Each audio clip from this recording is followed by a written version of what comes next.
성경을 읽다 보면 은혜와 감동을 주는 구절, 우리가 좋아하는 구절도 있습니다만 어떤 구절은 건너뛰고 싶고 피하고 싶은 구절도 있습니다.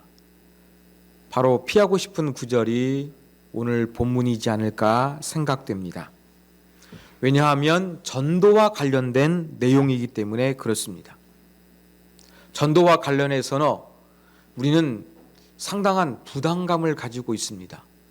전도해도 잘 되지 않고 또 전도를 하다가 복음을 거부하는 자들에게 내가 상처를 입을까 염려가 되고 또 결과가 좋지 않다 보니까 힘이 빠질까 걱정하고 이러한 여러 가지 부담에 의해서 우리는 전도에 관한 말씀이 나오면 가급적이면 건너뛰고 싶은 그러한 마음이 한켠에서는 있습니다. 더군다나 오늘 전도에 대한 말씀을 살펴봐야 되는데 우리 현실이 어떠합니까?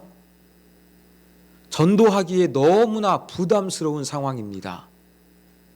코로나 바이러스로 인해서 사람들과의 만남이 제한되고 사람들과의 만남도 꺼려지게 되는 이러한 풍토 가운데서 전도의 말씀을 살펴보고 적용하는 것은 우리의 삶과 아주 멀리 떨어져 있는 것처럼 느껴집니다. 더군다나 이번 주에는 다시 코로나 환자가 조금씩 늘어나고 있는데 저도 오늘 잠깐 예배 전에 확인해 보니까 60명대로 늘었는데 그중에 절반이 교회 발과 관련이 있더라고요. 이런 모습을 보면서 이렇게 교회 발 바이러스로 말미암아 염려가 되는 시점 가운데 이 전도에 대한 말씀 전하는 것이 쉽지 않겠구나 하는 생각을 저도 가지게 되었습니다. 그러나 우리의 현실이 지금 전도하기에는 너무나 힘들고 어렵고 이 말씀을 적용하기에 힘든다 할지라도 전도할 수 없는 현실 가운데 전도에 관한 말씀을 통해서 우리는 우리가 전도했던 것을 또 우리가 가지고 있었던 전도에 대한 생각들을 다시 한번 새롭게 할 수 있는 계기가 될 것 같습니다. 뭔가 열심히 했는데 그것을 할 수 없을 때에 그 시간이 있을 때에 그것을 돌이켜보면서 오히려 발전할 수 있는 계기로 삼을 수 있는 것처럼 우리가 비록 당장 전도할 수는 없습니다만 이 전도의 말씀을 통해서 우리가 어떻게 전도해야 할 것인가, 전도의 말씀을 우리가 어떻게 붙잡고 살아야 되는가, 이러한 깨달음을 얻을 수 있는 이 시간이 되기를 간절히 소망합니다. 우리가 살펴본 대로 예수님께서는 고향 땅을 방문하셨는데 사람들로부터 거부와 배척을 당하셨습니다. 그래서 예수님께서는 이상히 여기셨습니다만 좌절하지 아니하시고 다른 마을로 이동하시면서 여전히 흔들림 없이 복음을 전파하셨습니다. 예수님께서 복음을 증거하시다가 장애물에 직면하셨습니다만 그 장애물을 억지로 제거하려고 노력하지도 않으셨고 그 장애물 앞에 굴복하지도 않으셨고 여전히 복음을 전하셨던 것입니다. 다른 마을에 가서 복음을 전하셨던 모습님, 이렇게 예수님은 혼자 복음을 전하셨던 것일까요? 한번 여러분 이 시간 잠시 예수님께서는 어떻게 복음을 전하셨을까 상상해 보시길 바랍니다. 예수님은 열심히 복음을 증거하시고 제자들은 복음을 증거하시는 예수님의 모습을 저 멀리에서 멀뚱멀뚱 쳐다보고 있었을까요? 그렇지 않습니다.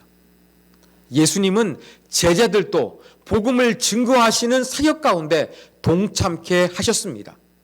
바로 예수님은 홀로 복음을 증거하신 것이 아니라 제자들과 함께 복음을 증거할 수 있도록 파송했다는 것을 오늘 본문을 통해서 알게 됩니다. 예수님은 제자들을 어떻게 전도하게 하셨습니까? 예수님은 둘씩 한 팀을 이루어서 전도하게 하셨습니다. 7절에 보니까 12제자를 부르사 둘씩 보내시며 라는 구절이 있습니다. 여러분 12명을 2명씩 짝을 지어서 6팀으로 이 마을 저 마을 하나님 나라의 복음을 선포할 수 있도록 파송하셨습니다. 왜 2명씩 보내셨을까요? 이것은 유대인의 관습을 반영하고 있습니다. 여러분, 유대 사회에서 어떠한 법적인 증거로 채택을 받기 위해서는 2명 이상의 증인이 필요했습니다. 이러한 관습이 적용되어서 복음을 증거하는데 그 증인으로서 2명이 한 팀을 이루어서 복음을 전했습니다. 또한 여기에는 효율성도 아마 예수님께서는 염두에 두었을 것으로 보입니다. 혼자 하는 것보다 여러 명이 함께 하는 게 낫습니다. 나의 단점을 다른 사람들이 커버해 줄 수 있습니다. 시너지 효과를 유발할 수도 있습니다. 또 예수님이 13명이 함께 한 곳에서 전도하는 것보다 이렇게 팀을 이루어서 6곳 이상에서 전도하면 더 능률적으로 효율적으로 전도할 수도 있었을 것입니다. 또 전도 사역에서 소극적으로 임하는 것이 아니라 모든 12명의 제자들이 적극적으로 복음 사역에 참여할 수 있는 계기가 되었을 것으로 보입니다. 자, 이렇게 예수님은 2인 1조의 전도팀을 파송하시면서 전도에 관한 지침을 말씀하셨습니다. 예수님은 전도할 때 어떻게 하라고 하셨는지 그것을 한번 살펴보겠습니다. 먼저 예수님께서는 제자들에게 권능을 나누어 주셨습니다. 이 권능은 무엇이겠습니까? 예수님의 권능은 귀신을 내쫓고 병을 치유하시는 능력이셨는데 이러한 권능을 제자들에게 부여하신 것입니다. 제자들이 가지고 있는 권능은 예수님과 똑같은 것이 아니라 바로 예수님께 위임받고 부여받은 권능을 사용해서 전도에 도움을 얻고자 했던 것입니다. 자, 그 다음에 예수님께서 이제 권능을 주시고 전도할 때 어떤 자세를 취할 것인가 이제 말씀해 주셨습니다. 8절과 9절에 보면 전도 현장으로 이동할 때에 제자들이 가지고 있어야 될 여행 용품에 대해서 언급하셨습니다. 지팡이 외에는 양식이나 배낭이나 전대의 돈이나 아무것도 가지지 말며 신만 신고 두벌옷도 입지 말라. 지팡이는 허락해 주셨어요. 먹을 음식, 그 다음 배낭, 여행용 가방이라고 할까요? 그 다음에 전대의 동. 여러분 참 노자가 필요하지 않습니까? 이것도 예수님께서 금지하셨습니다. 어쩌면 여행에 가장 필요한 경비까지도 예수님께서는 제한하고 있는 것처럼 보입니다. 허락된 것은 무엇입니까? 지팡이였습니다. 지금 신고 있는 샌들 하나, 그리고 지금 걸치고 있는 옷 한 벌, 이것이 전부였지. 사막과 험한 길을 걸어갈 때 신발이 헤어졌을 때 바꿔 신을 수 있는 여분의 샌들이나 배고픔을 해결하기 위해서 먹을 수 있는 음식, 이건 모두 그 예수님께서 금지하신 것입니다. 지팡이는 왜 허락하셨을까요? 지팡이는 2가지 용도로 사용되었습니다. 여러분, 저도 어떤 분하고 등산하며 배워봤는데 이 등산 쭉 올라가다 보니까 이 지팡 스틱을 가지고 하다 보니까 힘이 덜 듭니다. 그분의 말씀에 의하면 15% 정도 힘이 더 덜 들어간다고 이야기를 하더라고요. 여러분, 험한 이 여행길을 가는 동안 바로 지팡이는 여행자가 지치지 않도록 도와주는 도구가 되었고, 또 한 가지는 그 당시에는 산적과 도둑이 많았습니다. 이렇게 나를 침략하는 사람들로부터 방어할 수 있는 무기가 무엇이었느냐? 지팡이가 사용되었던 것입니다. 그러면서 예수님께서 이 지금 신고 있는 신발, 신고 있는 옷, 지팡이만 가지고 있지 양식, 먹을 것 갖지 말래요. 배낭, 여기는 여행용 가방, 아까 제가 말씀드렸는데 그게 아닙니다. 여기서는 여행용 캐리어가 아니라 여기서 말하고 있는 배낭은요, 그 당시 걸씨가는 사람들이 음식을 그렇게 이렇게 달라고 요청을 하면은 사람들이 줍니다. 그러면 그 음식을 담을 수 있는 그릇, 이것을 이야기하는 거예요. 예수님께서는 음식도 가지지 말고 음식을 제공해 주는 사람들로부터 받을 수 있는 그러한 음식통도 가지지 말라. 그리고 돈도 가지지 말라. 이렇게 예수님께서는 금지하셨습니다. 여러분, 어떻게 보면 그 험한 광야에서 여행하면서 전도하는데 꼭 필요한 것이 있는데도 불구하고 그것까지 금지하는 것처럼 보이는 예수님의 명령을 보게 됩니다. 그 이유는 무엇일까요?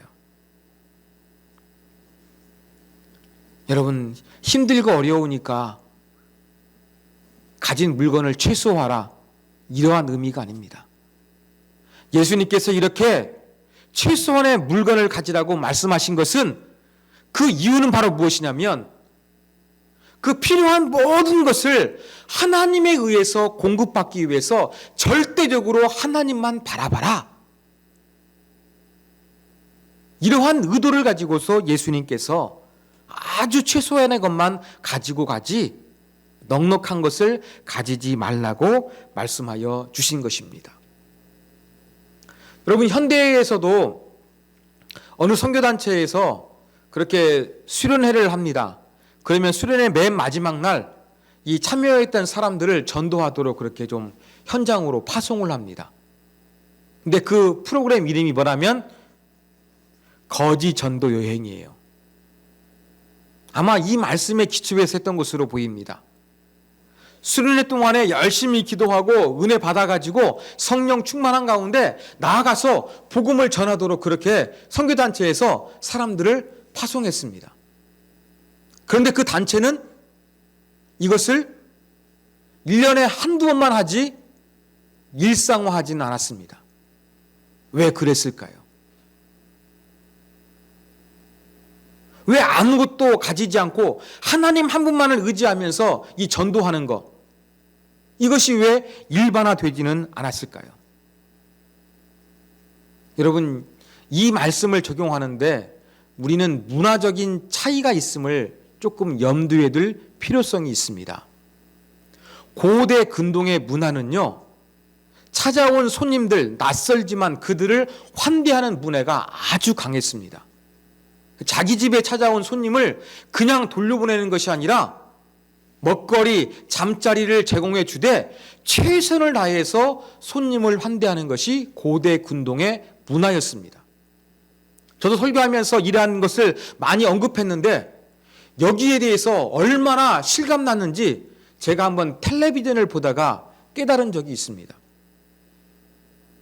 텔레비전 방송에 보면 저 다른 나라를 이렇게 여행하거나 탐방하면서 그 나라를 소개하는 프로그램이 있습니다. 이란 편을 소개하는 제가 그것을 보게 되었는데 그 이란의 어느 집을 방문했더니 그 집주인이 찾아온 손님에게 음식을 내놓는 거예요.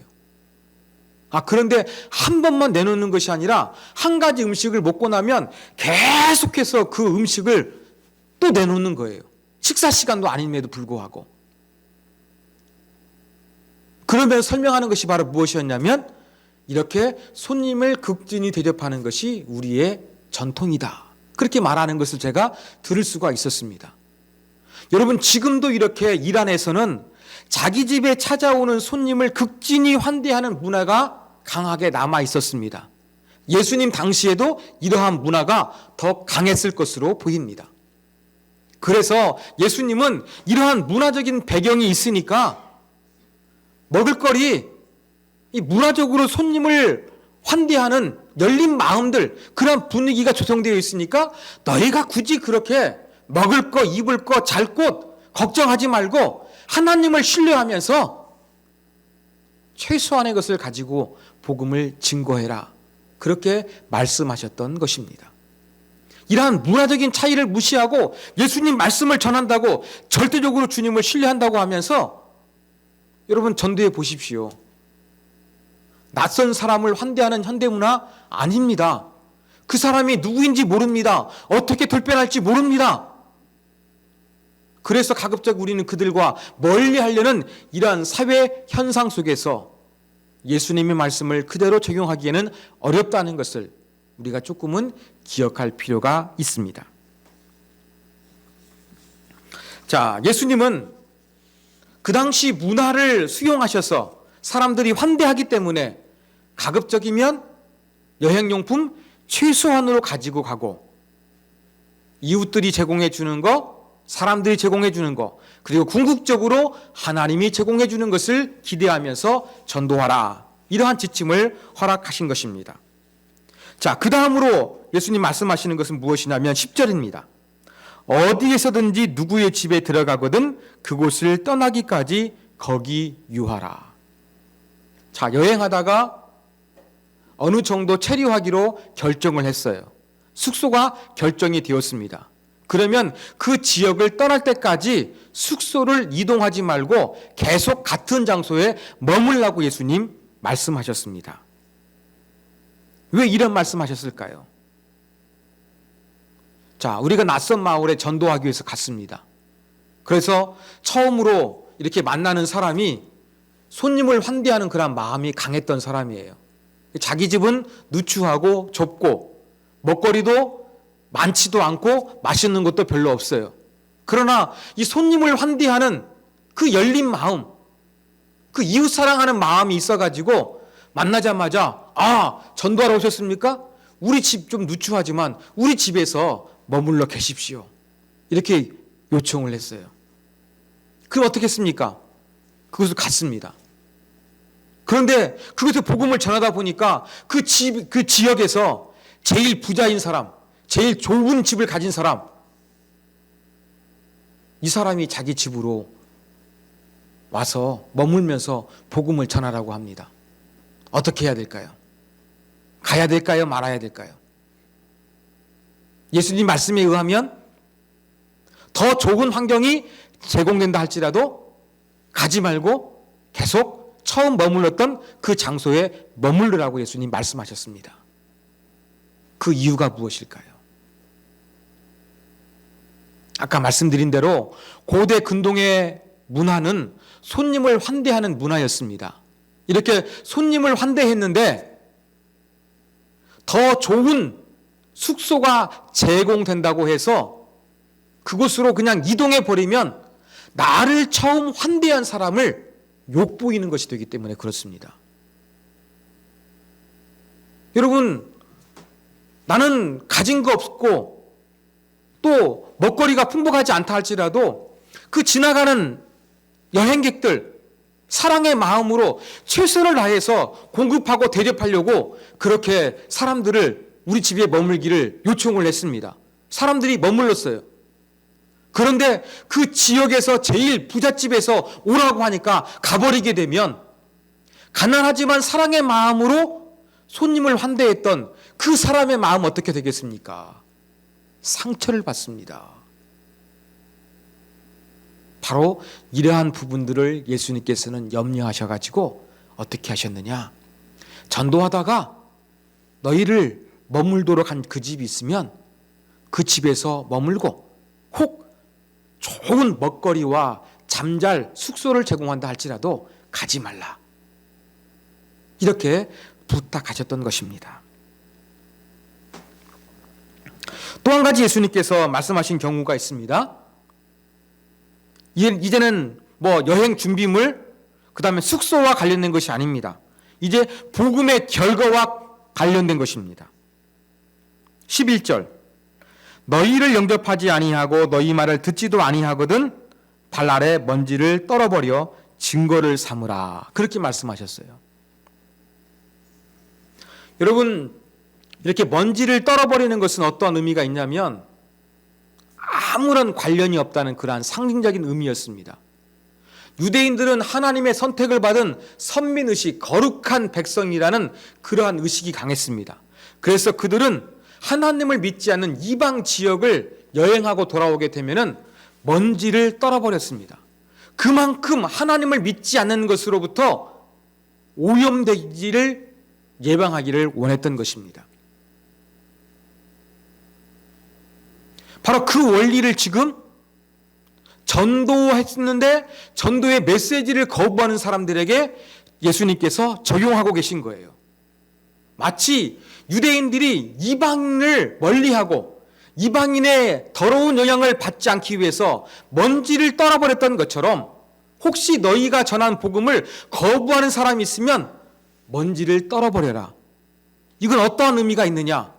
그들과 아무런 관련이 없다는 것입니다. 전도자의 책임이 아니라는 것을 한번 보여주라는 것입니다.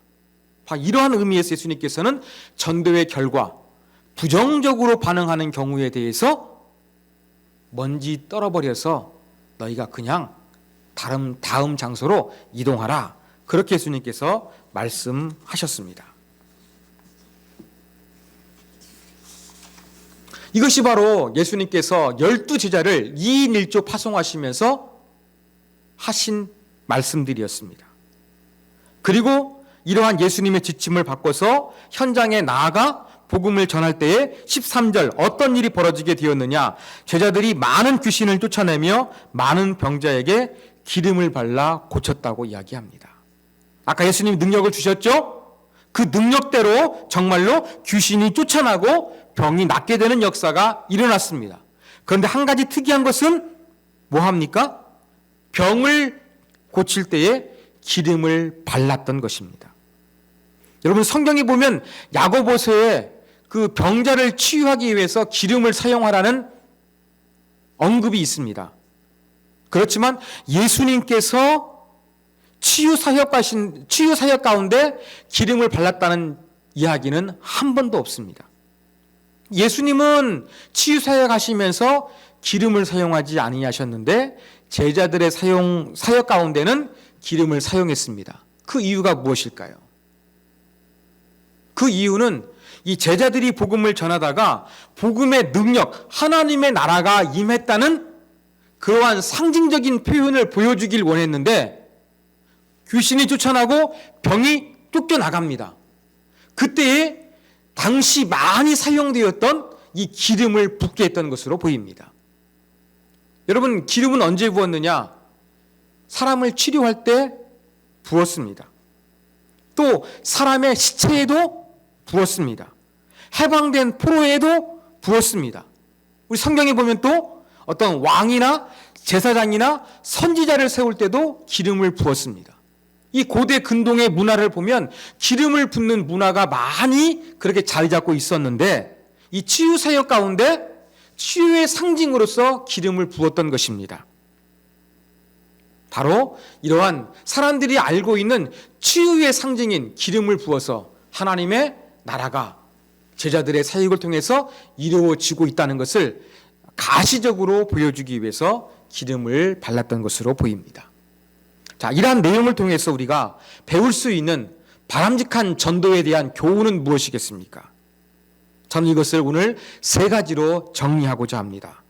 첫 번째, 전도할 때 우리가 기억해야 될 것은 전도에서 가장 중요한 것은 하나님의 능력에 절대적으로 의존하는 것입니다. 예수님께서 12제자를 파송하시면서 당부하신 것이 무엇입니까? 필요한 여행 필수품까지 많이 갖지 말라고 예수님께서 말씀하셨습니다. 절대적으로 하나님을 신뢰하라고 의미하신 것이지요. 마찬가지입니다. 이 시대에도 우리가 전도할 때 가장 중요한 것은 하나님의 능력을 절대적으로 의존하는 것입니다. 그런데 우리의 전도 현실 보면은 하나님의 능력을 의존하는 기도합니다. 그런데 은근히 우리가 신경을 많이 쓰는 것은 바로 무엇입니까? 전도에 대한 방법이에요. 전도하면 사람들이 많이 거부하니까, 내 자존심을 상처나게 하니까 사람들이 받아들일 수 있도록 우리는 자꾸 전도에 대한 아이디어를 많이 생각하게 됩니다. 그래서 하나님의 절대적인 능력에 의존하기보다는 사람들이 거부하지 않고 받아들일 수 있는 아이디어가 무엇인지 여기에 집중하고, 또 전도용품으로 무엇을 주면 사람들이 좋아할 것인지 우린 여기에 신경을 쓰는 경우가 참 많이 있습니다. 저 같은 목회자가 반성해야 될 내용이라고 생각을 합니다. 여러분, 전도할 때 가장 중요한 것은 전도의 아이디어, 기발한 전도용품이 아니라 하나님의 능력을 절대적으로 의존하는 이 믿음, 하나님만 믿습니다. 하나님이 전도 가운데 동행해 주셔야 됩니다. 권능으로 임해 주셔야 합니다. 이 자세가 가장 중요하다는 것을 우리가 놓치지 말아야겠습니다. 자, 두 번째 전도에서 우리가 가져야 될 교훈은, 여러분, 전도할 때 전도자는요, 개인적인 편안함을 추구하는 모습을 보여서는 안 된다는 것입니다. 예수님 말씀하셨죠. 어느 마을에 들어가서 숙소를 제공해 줬다면 이동하지 말고 그 지역을 떠날 때까지 계속 그 자리에 머물러 있어라. 그렇게 말씀하셨습니다. 이게 바로 무엇입니까?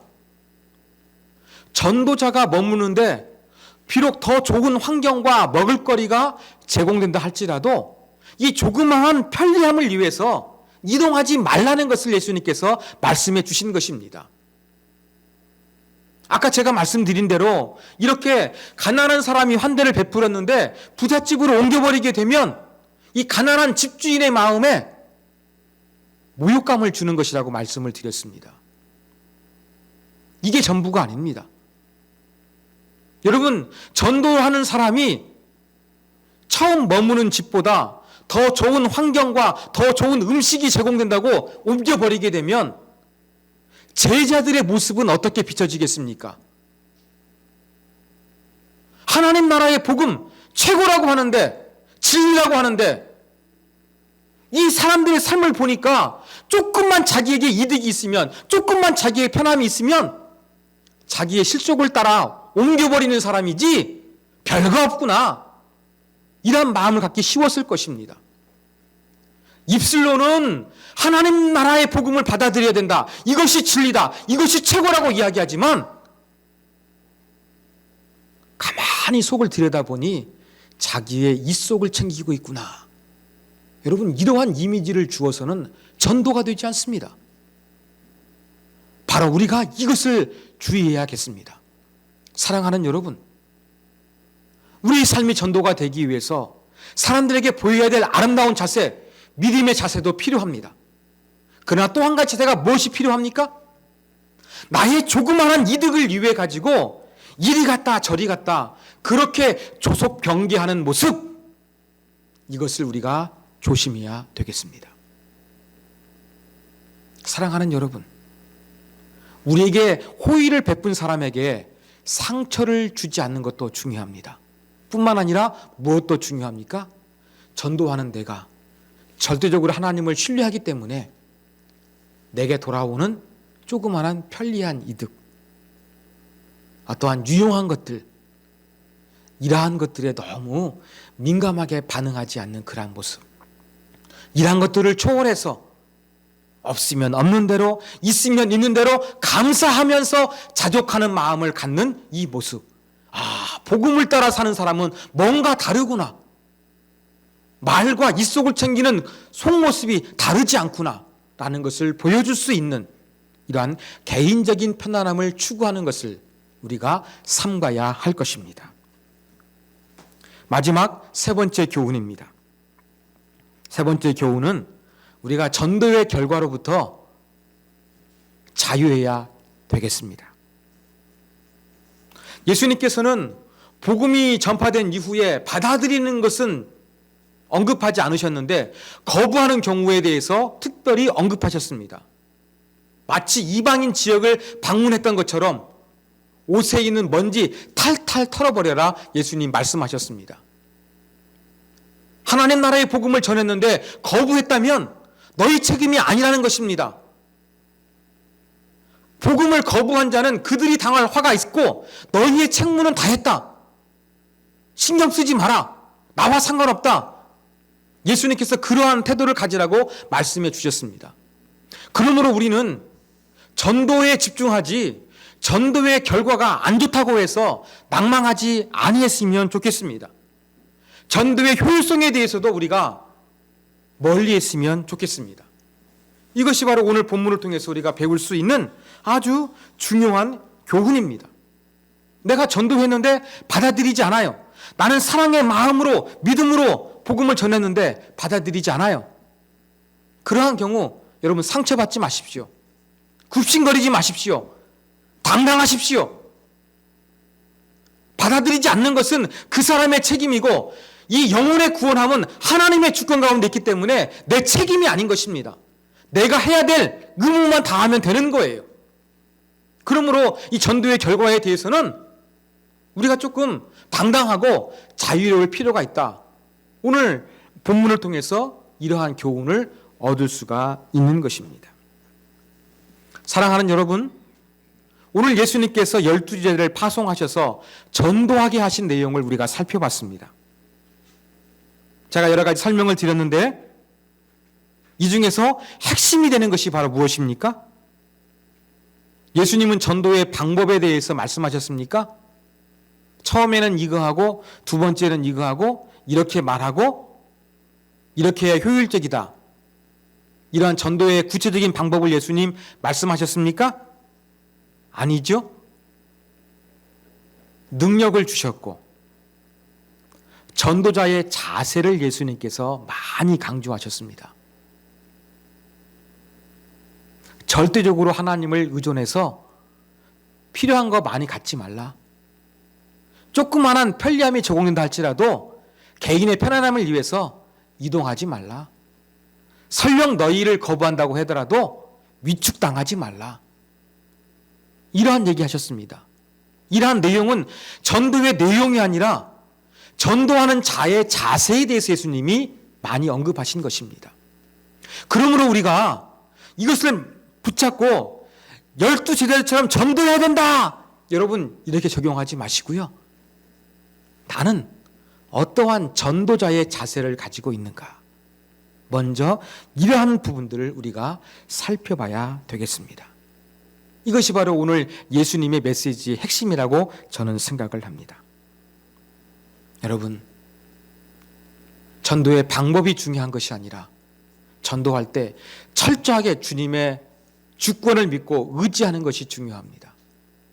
전도할 때 하나님 말씀이 진리라는 것을 증명하기 위해서 사사로운 이익 가운데 마음이 움직이지 않는 것이 중요합니다. 설령 내가 전하는 복음이 거절당한다 할지라도 위축당하지 않는 것이 중요합니다.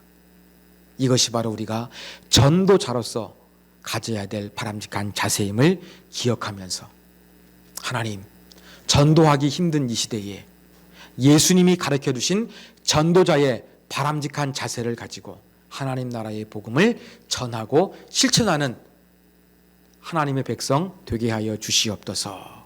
그렇게 기도하실 수 있는 저와 여러분이 되기를 소망합니다.